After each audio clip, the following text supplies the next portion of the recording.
Hi everybody. In this video, we're going to read the next chapter, Enemy Spy.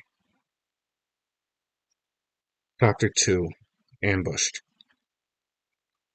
After Dad clicked off the TV, I frowned and asked him, why do they even care who Shredderman is? Why can't they just leave it alone? Because people are curious, and they're celebrity hounds. Shredderman a celebrity? Kids said I was the #1 nerd at Cedar Valley Elementary. How could I be a celebrity? Mom said to Dad, I know Nolan registered the site with all the privacy precautions, but don't reporters have a way of getting around that? Dad laughed. Don't worry. This reporter tried to get information on whoowns.shredderman.com, but got nowhere. Really? Mom asked. Huh?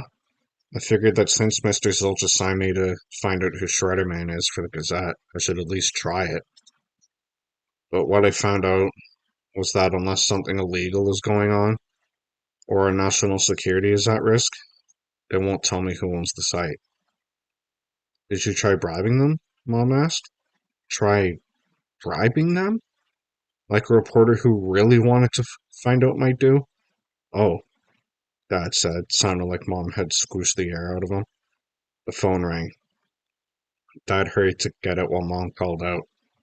Probably someone who knows how to bribe wanted to talk to Nolan.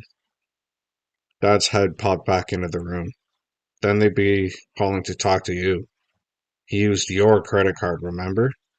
Oh, Mom said as Dad disappeared around the corner. That's right. 2 minutes later, Dad was back, saying, Nolan, that was your sidekick. He's calling a powwow. Mr. Green is? Since when did sidekicks call powwows? That's the superhero's job. Is he coming over? I asked. No, we're going to his house. He seems to think it would be less conspicuous. Dad shrugged.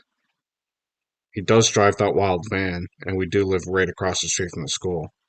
I told him we'd be right over. A superhero being summoned to his sidekick's lair? Unthinkable. Did psychics even have lairs? Or caves? Or headquarters? No. They always hung around the superhero's place. I followed them into the garage, into the car. Do you know where he lives? I asked after I was buckled in. He gave me the address, Dad said. Shouldn't take long. We drove out of our neighborhood, over the Cedar Creek Bridge, and past the old town square.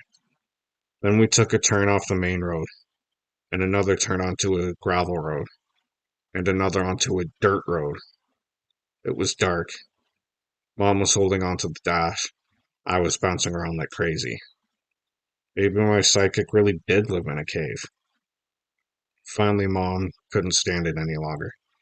Are we lost, Stephen? No, Eve, Dad said as the car pitched into another pothole. He did warn me that it would be a bit rough. But there's nothing out here. This doesn't even seem like a road anymore. I think we should... There it is, Dad said, pointing straight ahead. Wow, I said as we got closer. It's a log cabin. It's painted green, my mom said, like she'd smelled something stinky. Cool, I said, and it was.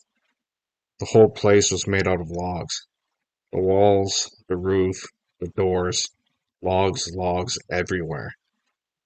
Mr. Green guided us into the living room, saying, nothing conventional, I know, but I dig it. Mom and Dad were nodding, but they weren't checking things out like I was. There was a big stone fireplace, giant leather furniture, old Indian rugs, and guitars. Guitars everywhere. Your house shreds, Mr. Green. He laughed and said, thanks, then asked, how about some cocoa?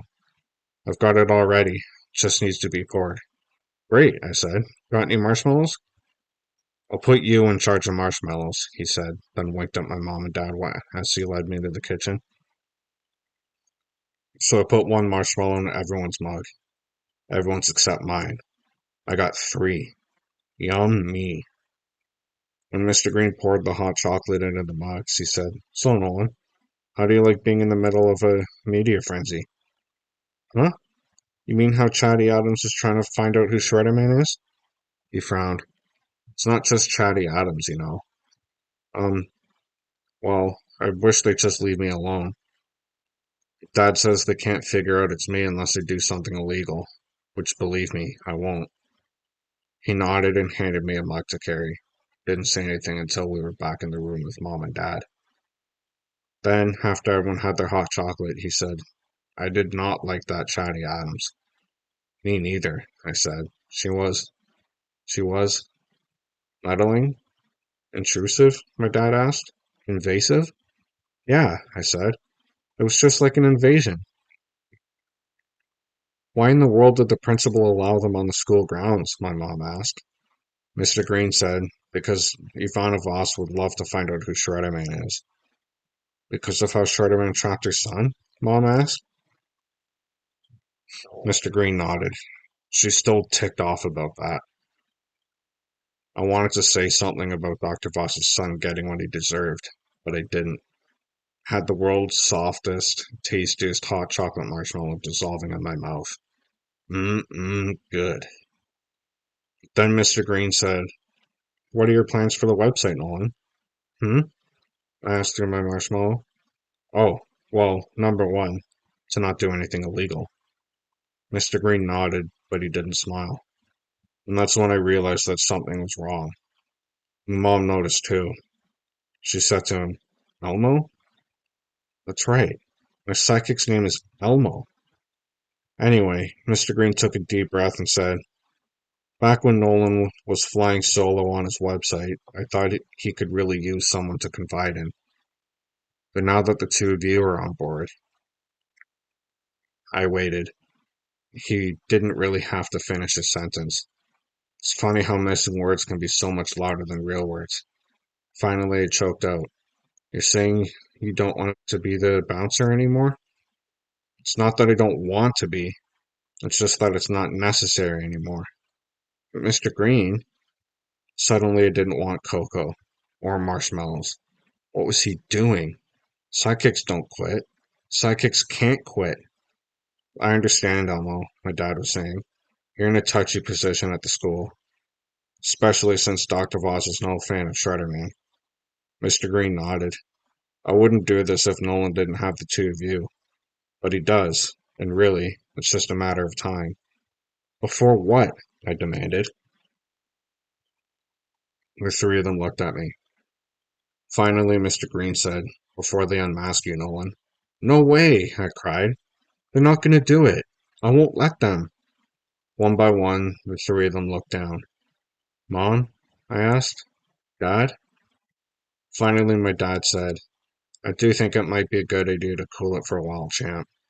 But, plus, my mom said, have you thought about the trouble your dad will be in if people do find out? What do you mean? I couldn't believe this. They were all ganging up on me. This was a total ambush. What I mean is, your father's been telling Mr. Zilch that he's getting to the bottom of who Shredderman is. What do you think Mr. Zilch will do when he finds out that your father's known all along who Shredderman is? You don't think they'd fire him, do you? I turned to my dad. He can't fire you, can he? Dad shrugged. He won't take kindly to it, I can tell you that. Everyone was quiet for a minute until my mom said, Why don't you lie low for a while, Nolan? Just until things cool off. Until they cooled off? When would that be?